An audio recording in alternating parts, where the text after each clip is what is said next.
globalización es la pura destrucción, creando muchas guerras, destruyendo el planeta. Abajo el poder, abajo el poder, abajo el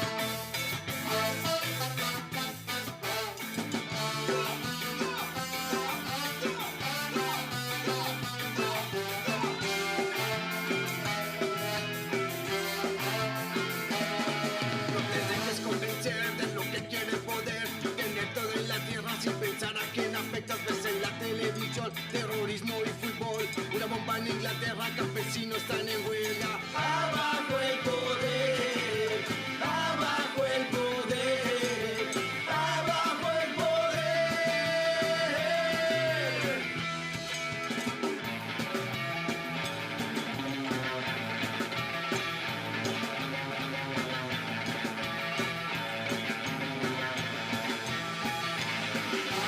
La lucha sigue, la lucha sigue, la lucha sigue, la lucha sigue, la lucha sigue, la lucha sigue, la lucha sigue, la lucha sigue.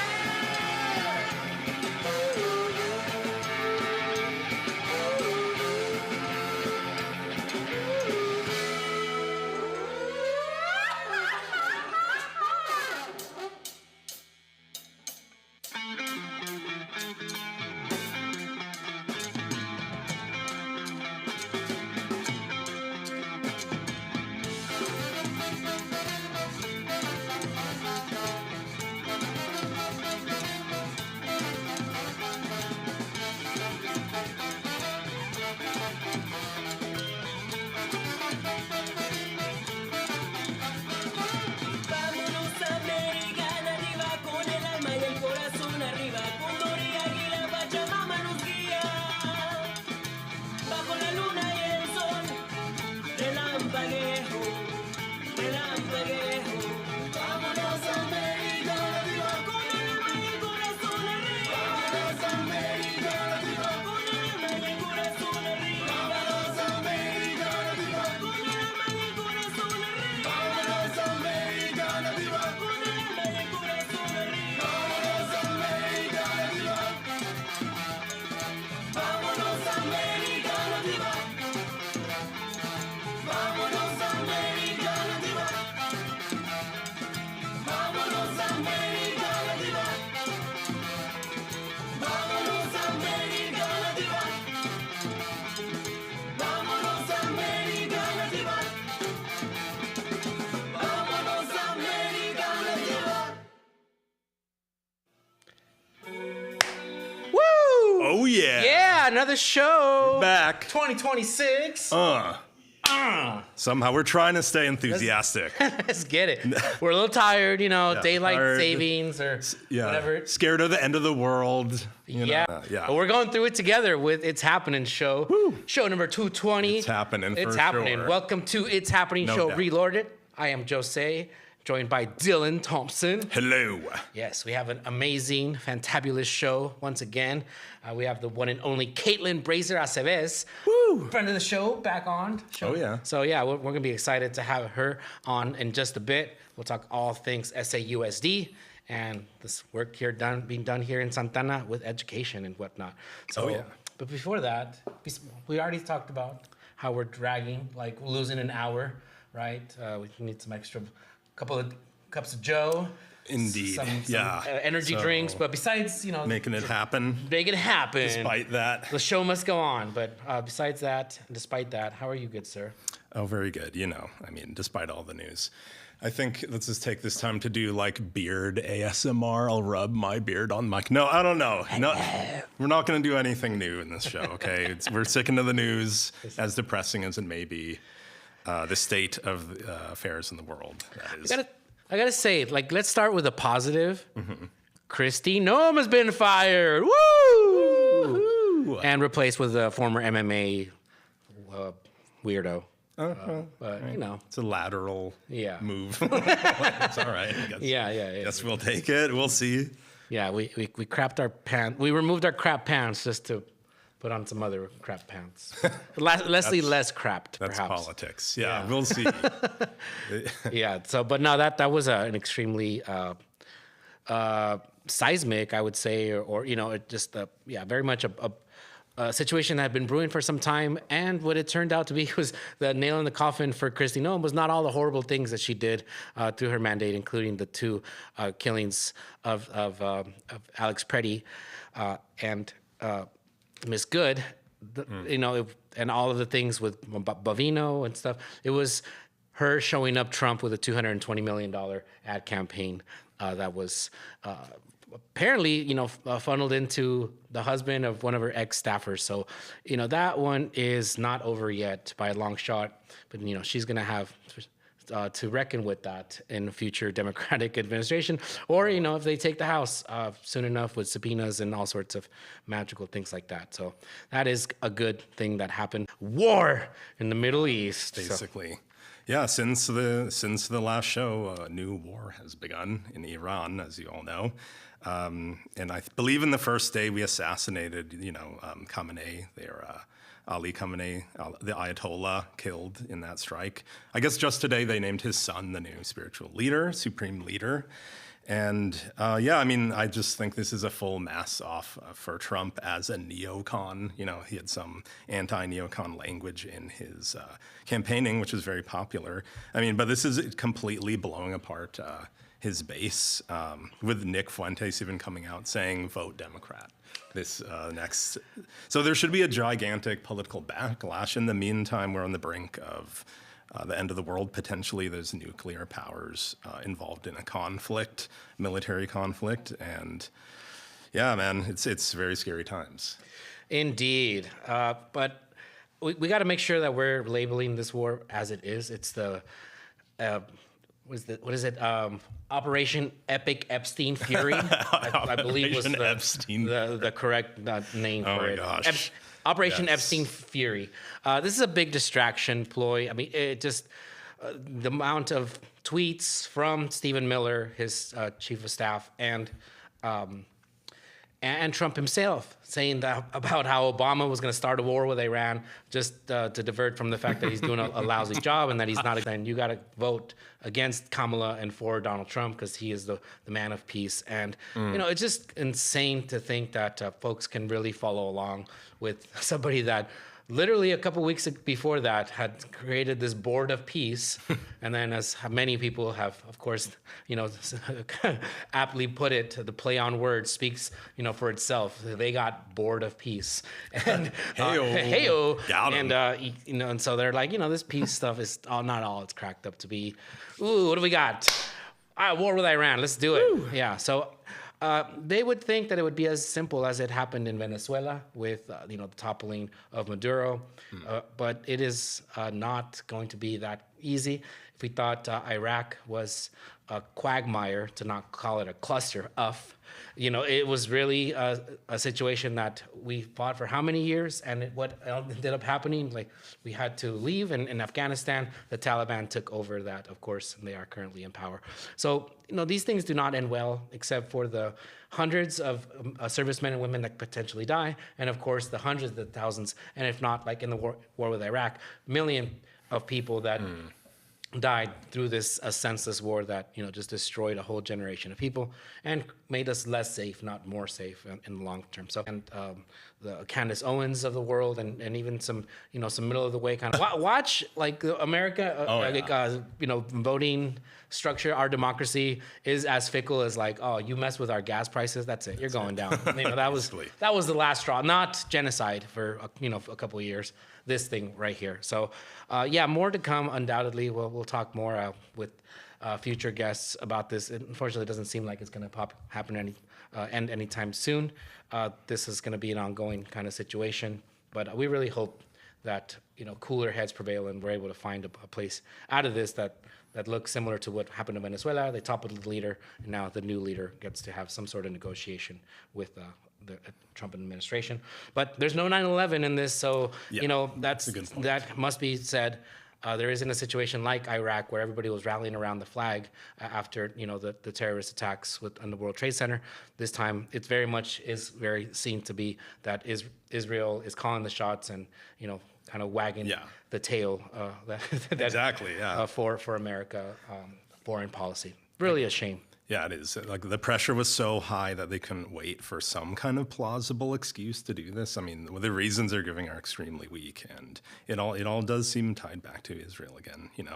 Establishing their hegemonic order in the Middle East and seizing control. And even the Venezuela thing. Apparently, there's last month there was an article about the first oil. Kind of creepy how involved like every geopolitical thing we end up involved in is actually Israel's geopolitical agenda. Scary. Yeah. I mean, last thing to say on this, but 160 girls, young girls died in a bombing that is very much being proven by many sources to be our Tomahawk missiles. Nobody else has them, and as much as Trump tries to say that it was Iran and somebody else, these are the kind of things that every single bomb, every single killing of innocent civilians is going to be put on, in TikTok, in the Instagram, and going to be, going viral. So, the cause and cost of death, it will be very much more visible this time around than it was the last time.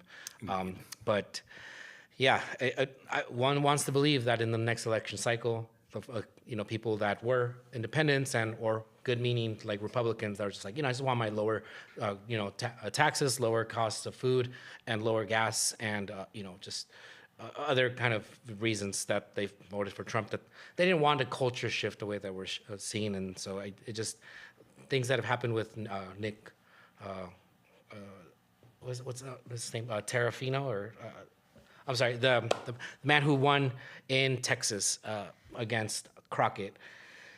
In any case, there's a lot of folks that are starting to show that the base is cracking, and the Democratic voters are energized and could really win massively big in the next elections. But Yeah, it's we promise, shall. It was James Tellerico. Yeah, he won the primary in Texas, so he'll take on Cornyn. Excited for that race. We'll see what happens. Because the monopoly on the right wing control, or the religion and religiosity with the right wing, they can't have a monopoly on it. The left needs to find a space and place for folks like him, that could speak to religious folks in Texas, particularly. Could be something that could be replicated. Who knows? This could even run for president. Damn. But some people are saying that he's Pete Mayo 2.0. Okay. Well, I don't think that's fair, but we'll see. We'll find out. Mayor Pete. All right, but we are getting into the segue story before we get to our guests here, but the challenges facing education in 2026. Oh, yeah. Yeah, and there's a few. I mean, first, we just want to point out, and this isn't like necessarily just happening news. This is like things that have unfolded in the past couple of years. Like as we mentioned, maybe we're facing a surge of Democratic voters in the next voting cycle, probably. But to face that challenge, you have a rising influence of a corporate right-wing influence for the privatization of the school district, even. And they had a slate of like 4 or so. It was enough to establish a majority to take over the board and start, enacting policies that were not popular with the parents of that school district. And when you looked at it, it was a fusion of two things. I think this board became unpopular because of their stances against like anti-LGBTQ policies, like informing your parents if you're involved in any activities like gender activities at school. They would tell your parents, out you to your parents and things. But also on the other side, not just on that like left-wing point, but on privatization. They did a few kind of shady things, including letting a charter school mortgage or offering for them to mortgage school property, giving charter schools and private investment advantages and different things that it kind of stunk. And two of those members were recalled 2 years later in 2024. But it's showing that there's this tug of war. There's an increased inflation in funding from private industry because there's money to be made now in the school district, right? Like privatize and get money out of to them to privatize that money. It's a challenge, right? Yeah, absolutely. And yeah, it was a couple of school board members that ended up having to be recalled by the community. You know, that kind of got caught by surprise in that situation, and so folks. You know, because you know they started all the things that you mentioned, as well as just looking at the firing the superintendent and such. Oh yeah, and that one of the other unpopular things they did. Yeah. Because they had to pay a big, there's a big payout usually in those situations. And apparently his substitute or their substitute had to be flown in, and they were paying for that person to fly in to fulfill the role in the meantime. So again, very costly, not very fiscally responsible. Yeah. So all to say that there is a big nationwide push to we could say infiltrate or push for these kind of extreme right-wing agendas to get into the school boards, and we've seen it happen in and that's Orange is one example, but there's been examples all over the country, and it just takes one individual to kind of really become very disruptive and start to attack LGBTQ students. In other ways, find ways in which DEI, the big DEI policies are being pushed upon our children, and then where many folks that are saying like let's not impose politics into schools, but let's also develop critical thinking, and not just say like, we need church, we need the 10 Commandments in our schools, and and the cross, and because this is a Christian nation, and so then it becomes this. It's like, well, so then you're trying to indoctrinate them with your things, that's the whole thing that we're trying to ultimately fight against. Indoctrination, period. Critical thinking and education, the kind that happens at public schools, frankly, much more so than in the charter. And so that is the constant debate, right? That folks that are tied to education, not to mention, we're living into the macrocosm of, the the Department of Education looking to be dismantled, and the cuts towards education that has a trickle down effect that impacts us at the statewide level and at the local levels. But we have folks on the school board that have been champions for the community for years, and that are really standing on the side of students, of communities of color, and marginalized, historically marginalized communities in our cities. Let's not forget that we're coming in this area, where the Brown and the Board of Education came from the schools, that were in this area with the Mendez family and Mendez versus Westminsters. Like these were the front lines of desegregation and pushing for kids of color to have a chance at higher education and just education, period. And there is still movement and the rights.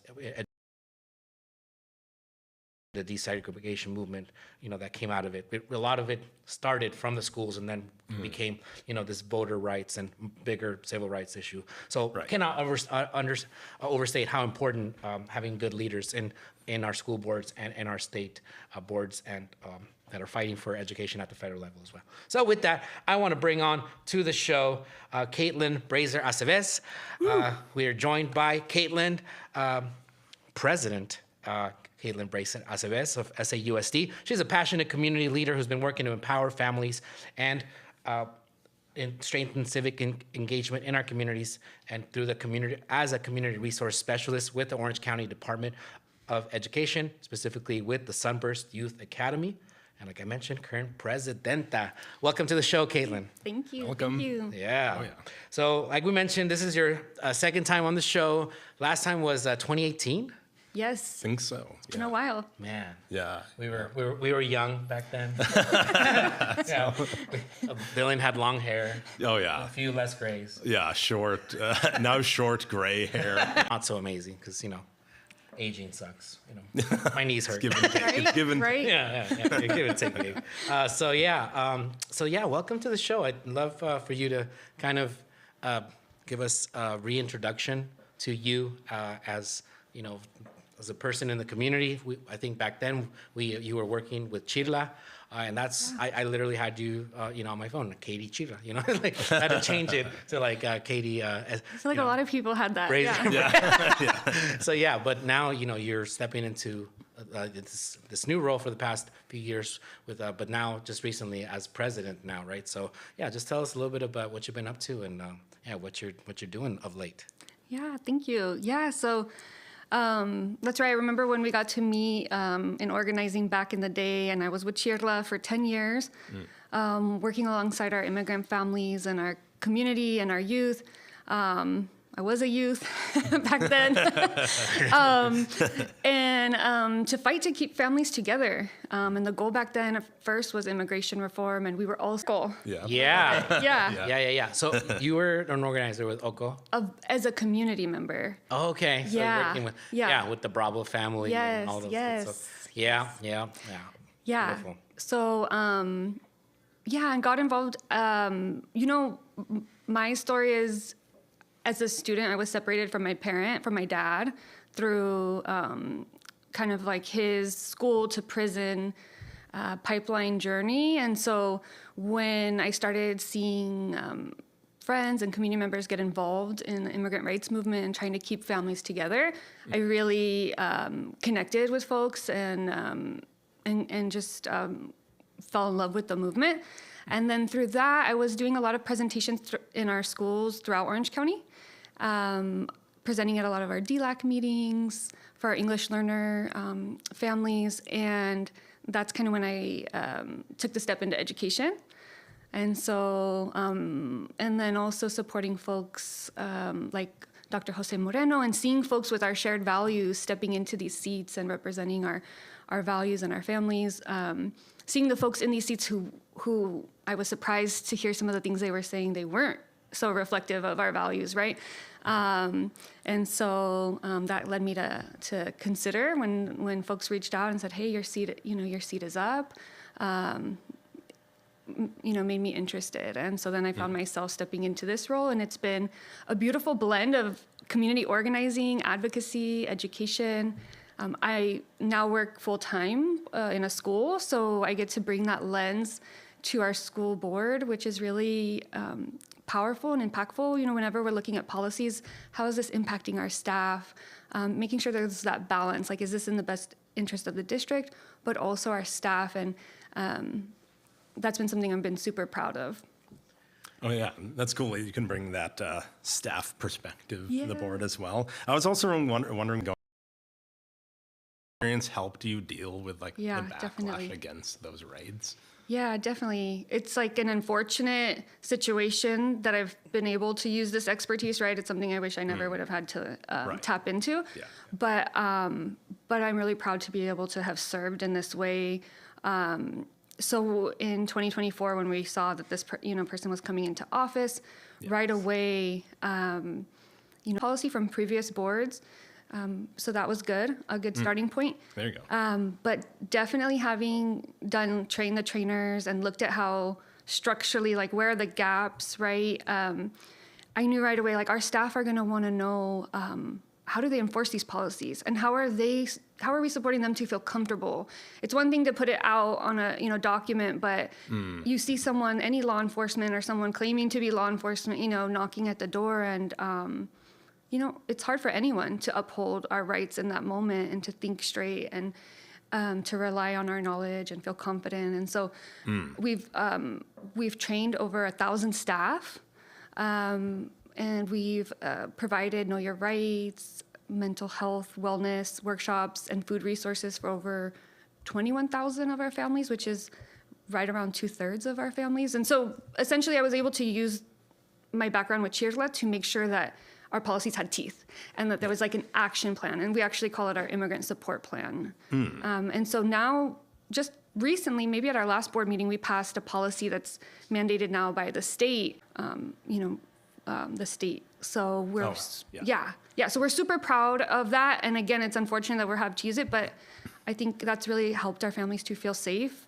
And I'm so proud of our families because we have not seen a drop in attendance, in daily attendance. Yeah. We have unfortunately seen a drop in students leaving mid-year, which is something new to our district for the very first time. And so, we can speculate that that is due to ICE activity and concerns and families having to make these really hard choices and forcibly being separated. Yeah, it's really like a sad situation. I mean, I've been reached out to by people that are looking into legitimately or just like self-deporting, or just like really looking at this tough decision and saying like, I can't do this anymore. This is not a life. And we have had situations that at Santa Ana High School, I believe there was somebody that was detained near the school, right, at a certain point.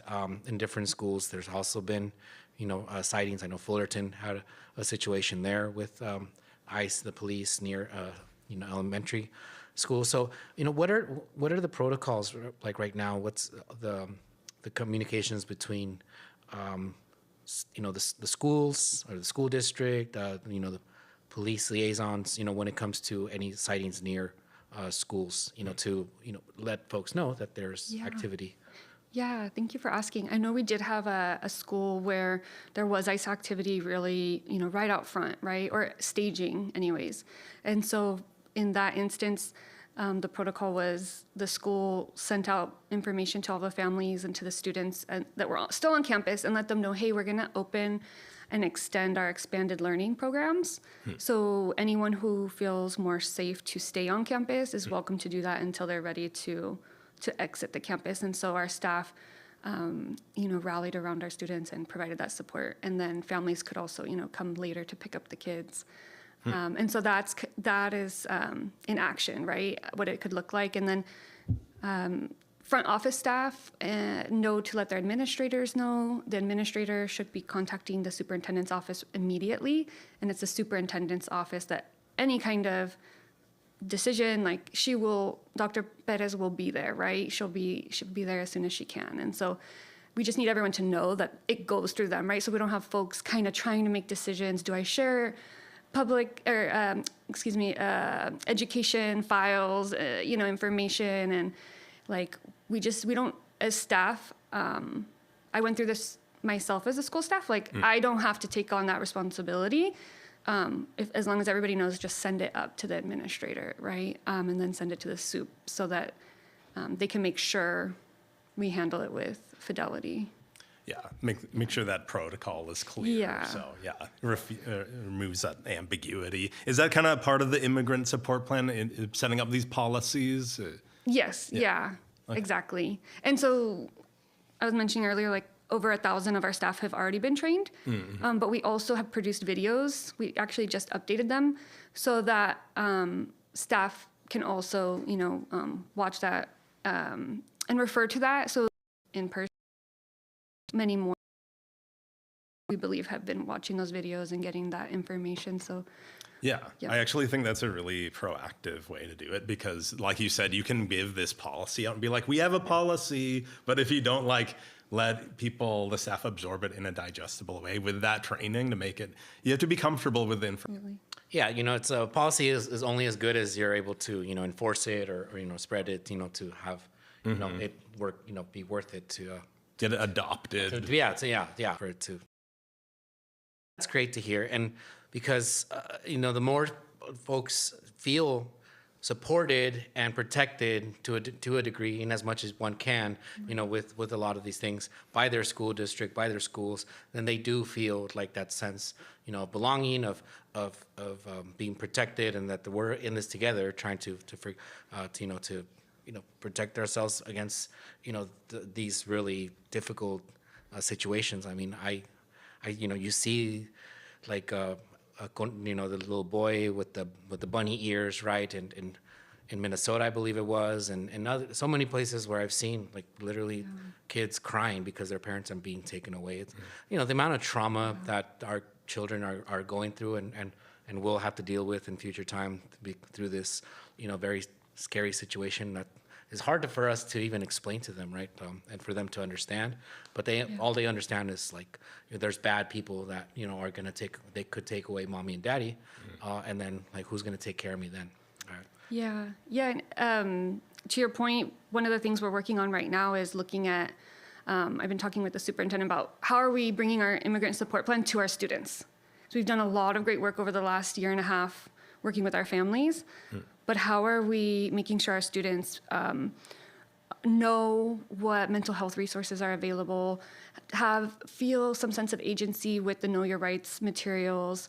We've seen some campuses like Valley High School implement some of that and get a really positive reaction. And then we've also starting to hear from staff and some students that they are seeking more of that, and that they're seeing the impacts of students sharing and having, like very emotional days and things like that. And so I think that if it's not very intentional, one thing that I learned from Chirla, working within systems, right, and trying to bring this information to systems, is if it's not super intentional and we wait for people to ask for the information or resources, a lot of times we don't know what exists. If we don't know what exists, how are we going to go and ask for it, right? And so if we're finding that students maybe don't know that our district is doing these things. And so amazing can maybe put together and then think about with our campus admin, like what makes sense for their campus so they can have these safe spaces for students to reach out for help. But we're being proactive, not expecting the students to take that first step. Yeah. That's right. Yeah. I wanted to, because I wanted to talk about like the face. There's, clear challenge from the first 4 years was to go through layoffs, unfortunately, and it very much seems like it was a perfect storm of just calamities that kind of got together. A lot of kind of the situation kind of being postponed for years, but then also the loss of attendance. People, it's expensive actually, to own or to rent here in Santana. Luckily, we have rent control, but that still didn't come fast enough for a lot of families that were just not able to afford to live here. And various factors, right? Folks are just going to other districts for one reason or another. But the fact remained that there was a lot of interest from the community. So like, what are some of the lessons that you learned from that, and what are some of the best practices you put in place to try to mitigate or prevent future layoffs? Yeah, thank you. It's a really important question, and it's important to honor what happened. I know that our community, our school community, and our staff and are still, coping, right, and navigating like the hurt, and like it's painful. It was painful for all of us, and I think most importantly, extremely hard, especially being a school staff, being someone who's organized and created a union in the workplace before, being a proud union member, to kind of come in after. I was on calls every single day, meetings every single day, asking me, taking it back over and over. And so ultimately it was just a really, really hard situation that I would wish upon any board member, any school staff, any district. Yeah. And so you mentioned the rent control. So one of the things I did right when I came onto the board was I advocated that our FACE team actively work with our city and our district so that, again, but make sure it's institutionalized. What larger institution do we have than a school district in our community? And so we started to do that. And so, which I'm really, glad to see that we're collaborating in these important ways. We're facing declining enrollment. We're exponentially impacted because of cost of living, rents. Right. Are finding that they are needing to move. We're doing everything we can. I directed the district to create, along with my colleagues, community advisory into community as well, not just internal staff, so that we have everybody represented, because what we've been saying is it's